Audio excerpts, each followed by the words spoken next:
Welcome to the Slop Temple. We pray this video helps. You begin now by assembling the emergency committee and assigning clear roles. This creates a decision hub.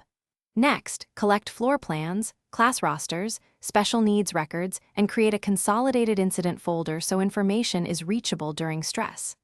Establish the primary and backup communication methods, phone trees, SMS lists, and an offline binder so everyone can be contacted.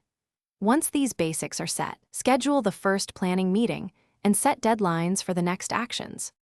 Now you draft detailed procedures for each hazard: evacuation, shelter-in-place, lockdown, and reunification. Map routes for students with limited mobility.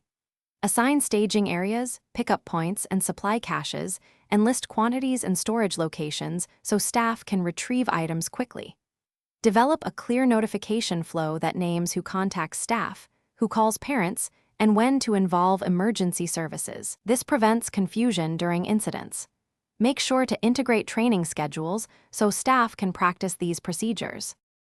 Finish by formalizing the plan into a concise manual and distributing it to staff, volunteers, and parents. Once done, set a training calendar so everyone practices the steps. Run full drills and tabletop exercises quarterly to test timing, comms, and logistical assumptions. Record performance metrics and feedback.